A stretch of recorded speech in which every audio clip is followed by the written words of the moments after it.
Ciao from Mike's Organic Cafe. Today we're making meat sauce and ricotta cheese lasagna with few simple organic ingredients. In my opinion, this is another great post-workout way to enjoy a protein-packed meal. Ingredients to make the pasta sheets are 4 cups unbleached white baker's flour, 2 whole eggs with 2 extra egg yolks, adding another one later on, 1 cup of water and about 1 tablespoon of olive oil, butter in a frying pan ready to go on top of our lasagna baking tray, herbs, oregano and sea salt, 500 grams organic beef mince, 70% protein to 30% fat ratio, 1 tub ricotta cheese, organic tomato paste and pasta sauce, 1 cup grated cheese. I'm using combined grated cheeses, cheddar, mozzarella, etc. Use whatever you like. First, we've got to make the lasagna sheets. Step 1. In a dough mixer bowl with the dough hook attachment, place 4 cups of flour, a splash of olive oil, followed by the eggs, and a splash of sea salt. Turn it on low, and add the water bit by bit until it forms a lasagna dough. The more egg yolks you add, the more yellow the lasagna sheet will be, so I added an extra egg later on, but it made my dough too loose, but I rectified that by adding a bit more flour, so not to worry.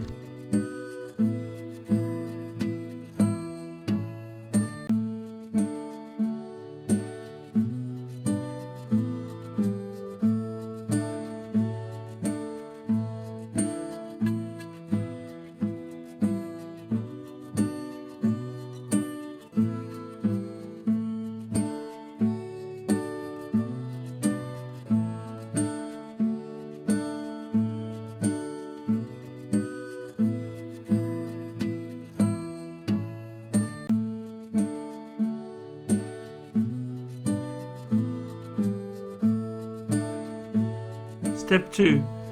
Take it out, roll it on a lightly floured surface into a large ball and place it in a large bowl, covering it with a tea towel to let it rest.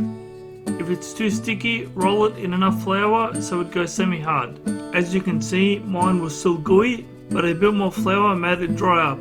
You don't want it too dry, so it's hard to pass through the pasta machine. Feel it to make sure it's still soft. Step 3. While it rests, grab your pasta maker and clamp it to the bench so it's ready for use later on. Then grab a frying pan, add butter on a medium heat, add mince, season with sea salt and oregano and whatever else you like the flavour of. Then mash it with a wooden spoon to separate it evenly. Then add the tomato paste, followed by half the pasta sauce, and let it simmer on low heat while we make the lasagna sheets.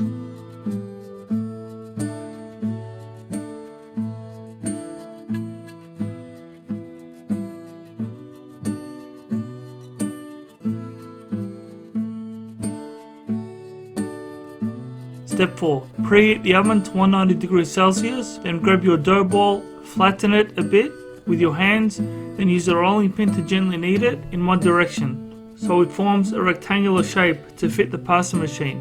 I broke the dough ball in half so it's easier to knead. Then on the biggest setting, which is 0 for me, feed it through a bit, then fold the large part over the top of it and use your other hand to grab the bottom so it extracts itself while you slowly turn the handle. Then put it on one tighter setting and feed it through again. It will get way longer, so cut it in half and feed the pieces in one last time on setting 3. This was an adequate thickness for me, but you can go as thinner or as thicker as you like. Repeat this process as many times as you like. I used 4 cups of flour, which yielded a lot to freeze for use another time, because I don't like cooking 1 meal's worth. It's a pain. So to store it in the freezer, cut out your lasagna sheets, placing them separately on the bench. Then get a freezer bag. Supermarket ones are less than $1. Place a bag, then a lasagna sheet, then another bag, sheet, and so on. So they're easy to remove once frozen, and they don't take much time to thaw. Step 5. Grab your baking pan. I got a semi-deep one. You can go deeper and add more layers. Measure and cut the lasagna sheets to fit. Then place 1 layer at the bottom.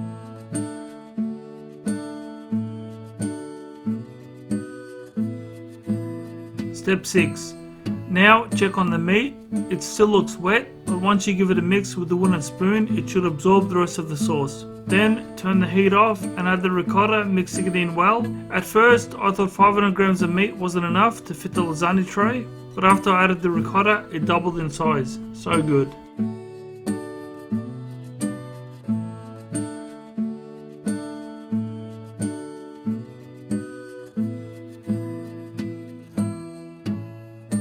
Step 7. Now we're ready to assemble this lovely dish.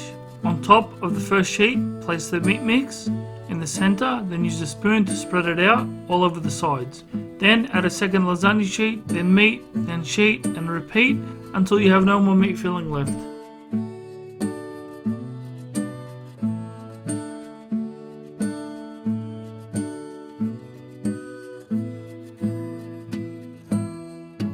I was able to get 3 stacks, which is thick enough.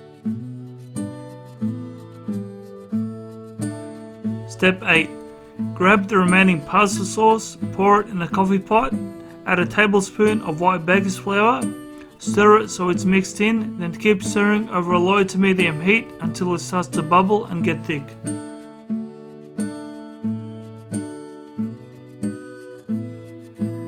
Once it's thick enough to your liking, pour it on top of the cheese, then bake it in the oven for about 20 to 30 minutes.